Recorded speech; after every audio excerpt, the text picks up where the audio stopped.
Relaciones económicas internacionales. El nuevo orden mundial se caracterizó por buscar una solución pacífica a los problemas mediante el uso de tribunales internacionales, el respeto a los derechos humanos universales, el uso de la justicia internacional y el fomento al libre comercio y la inversión. Pero lo que caracterizaría al nuevo orden mundial sería la idea de que el derecho internacional, así como las instituciones, serían la principal fuente de organizar el mundo.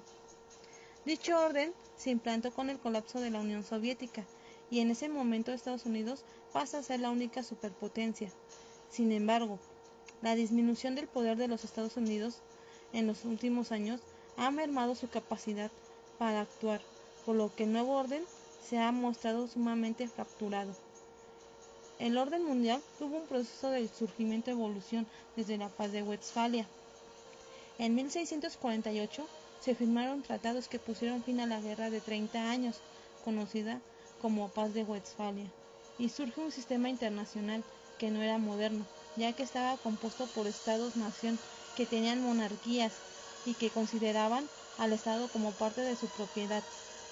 Cabe señalar que la Paz de Westfalia permite unificar y contemplar imperios mercantilistas que se enfrentaron entre ellos con el fin de conseguir territorio y poder comercial. Paz triádica. Con el fin de la Primera Guerra Mundial, Woodrow Wilson formuló sus 14 puntos que fueron las directrices del Tratado de Versalles y los principios de la Liga de las Naciones. Para la Segunda Guerra Mundial, los líderes de Gran Bretaña, Estados Unidos y la Unión Soviética se reunieron en Yalta y decidieron el orden geopolítico que continuaría. En 1944 acordaron crear una institución con los mismos principios que después pasaría a ser lo que hoy conocemos como la ONU. Unas décadas más tarde, Bush y Gorbachev deciden crear el nuevo orden mundial y dejar atrás el sistema bipolar que durante la Guerra Fría imperaba. Con la caída de la Unión Soviética, Estados Unidos pasa a ser el único país hegemónico, por lo cual los diplomáticos llevan a llamar a ese corto periodo como unipolar. Sin embargo, ese periodo fue muy corto, ya posteriormente surgen nuevas potencias, por lo cual el escenario internacional pasa a ser un unipolar a multipolar. El colapso del orden mundial pasado mostró cómo se puede desmantelar un sistema, gracias al impacto que tiene el conjunto de movimientos sociales que lo buscaban era más libertad. El nuevo orden mundial es un cambio en los equilibrios de poder, es decir, el poder ha pasado de estar en unas pocas manos a estar en una comunidad internacional con la aparición de varios poderes hegemónicos, como Alemania y Turquía. Incluso el número de miembros de la ONU aumenta. Sin embargo, se debe tomar en cuenta en algunos autores han llamado a ese periodo multipolar, ya que Estados Unidos seguía contando con el poder militar y financiero. Y es cierto que habían emergido pequeñas potencias, pero ninguna de ellas tenía la misma capacidad militar o financiera que Estados Unidos. Además, la mayoría de esas pequeñas potencias apoyan un mundo realmente multipolar, donde ninguna domina a otra.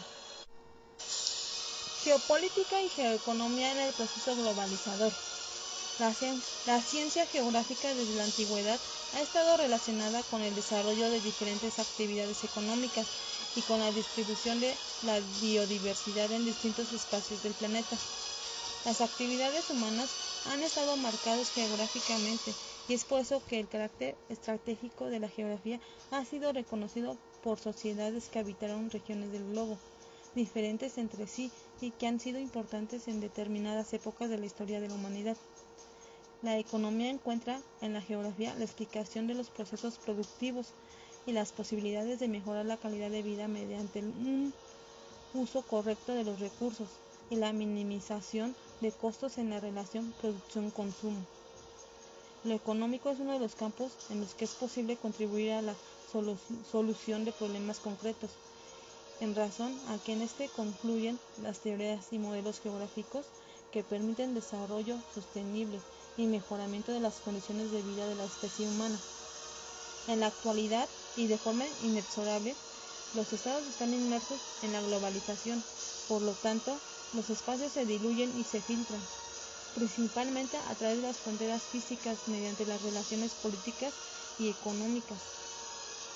La internacionalización de la economía ha generado la conformación de bloques económicos que buscan el posicionamiento de algunas regiones, estados o empresas transnacionales en lugares privilegiados para promover el libre comercio.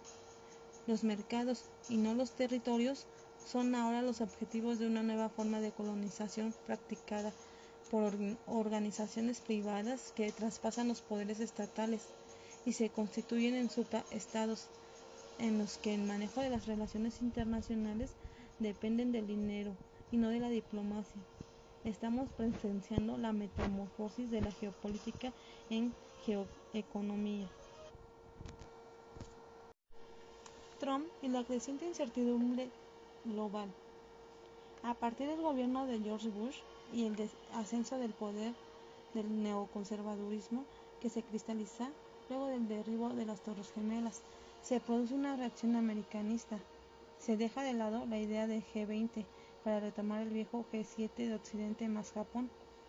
Se instala un unilateralismo estadounidense angloamericano en detrimento del multilateralismo globalista angloamericano, apelando a la supremacía militar y al dominio de región de Medio Oriente para asegurar la posición hegemónica en el orden mundial, que tensiona las relaciones con sus aliados occidentales y se desestima el fortalecimiento excesivo de instituciones internacionales multilaterales para recuperar poder de decisión directa del Estado de los Estados Unidos en detrimento de una burocracia mundial. Con el triunfo de Obama, el globalismo volvió al gobierno reinstalado en la agenda del multilateralismo unipolar. El impulso de tratados multilaterales de comercio e inversión, las alianzas militares expansivas en la periferia euroasiática para contener e impedir la emergencia de rivales geopolíticos y multiculturalismo como ideología.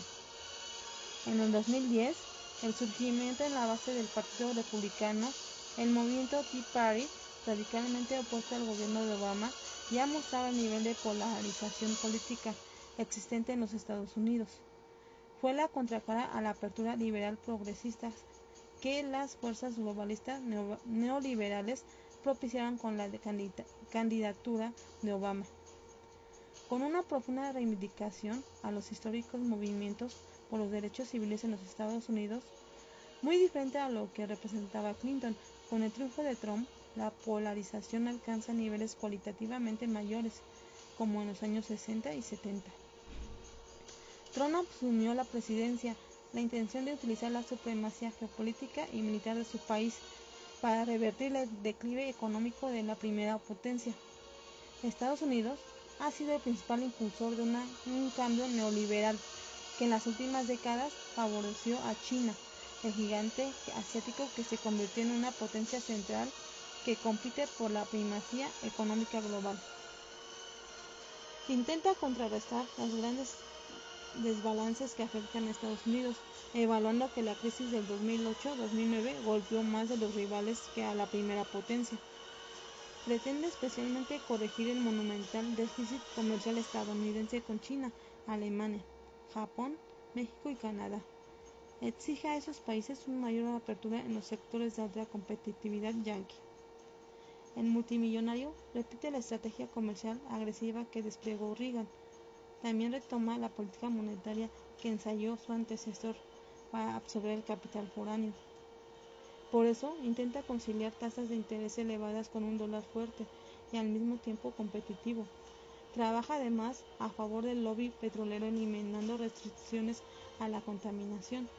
Exhibe un descarado negacionismo climático en medio de huracanes, sequías y variaciones extremas de la temperatura. Con un gran despliegue de xenofobia, busca adicionalmente sustento en la clase obrera para su política neoliberal. Su estrategia apunta a doblegar a China. Trump demanda la apertura de áreas claves de la economía oriental, telecomunicaciones, energía y finanzas, a las empresas yanquis. ofrece como contrapartida. El problema fundamental, por tanto, no es la ética o ideología de la élite, sino la élite misma, y esa élite y su aparato de poder lo que debe constituir el blanco principal de la nueva derecha. El objetivo de la nueva derecha y sus bases social de americanos medios radicales no era otro que el derrocamiento de la presente élite y sus sustituciones con ellos mismos. Este es un objetivo revolucionario, el reemplazo de una élite por otra, casi siempre conduce a un renacimiento cultural, a nuevas y dinámicas fuerzas que alteran las ideas e instituciones. Una ética mundial para la economía y la política. Ante la crisis social de orientación en los umbrales del nuevo milenio, propone una dirección fundamental basada en la visión realista o perspectiva global que permita reconocer los perfiles teóricamente posibles para un mundo pacífico y más justo. Los argumentos se sostienen por el ejercicio de una crítica imparcial de las sociedades, la necesidad de construir un proyecto de futuro y las advertencias sobre los factores de apoyo concretos y discutibles para su ejecución.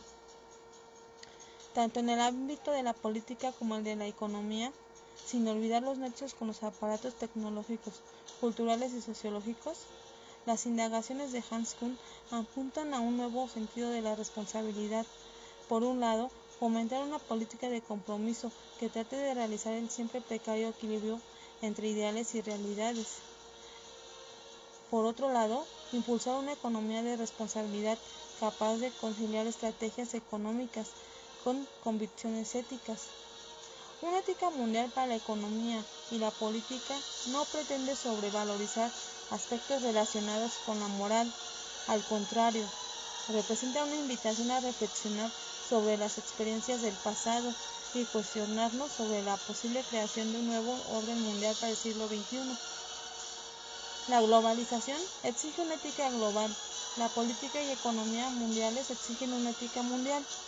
La economía mundial se ha independizado ampliamente, no existiendo actualmente ninguna política mundial capaz de controlar eficazmente su desarrollo global, lo cual confirma la necesidad de un ordenamiento global de la competencia, de la sociedad y del medio ambiente, que garantice que también los mercados globales se integren en el marco ético-político de una biopolítica global. Para un ordenamiento económico mundial no sirve la simple ética de convicciones de economistas idealistas, que consideran suficiente la motivación moral. Es preciso afirmar que para la mayoría de la gente, ensalzar exigencias morales carentes de toda racionalidad económica sin tener en cuenta las leyes internas de la economía no es moral, sino moralismo. Procurar el propio interés y buscar ganancias es legítimo, siempre que no se lesionen bienes superiores o derechos de terceros. Podemos extraer que la ética no implica solo exhortaciones morales, sino acción moral. De todos modos, a menudo es necesaria una situación de estrés en la economía, como ocurre en la crisis actual, para crear la presión capaz de generar una agenda política de reformas. Se cree firmemente que a la larga de la economía global de mercado solo será aceptada en las diferentes regiones, naciones y es aceptable en el plano social, al fin y a la postre. En una sociedad democrática hay que convencer repetidamente a la mayoría del electorado de que un marco ético robusto sostiene tanto la operación como los efectos de los mercados globales y de las instituciones exteriores al mercado.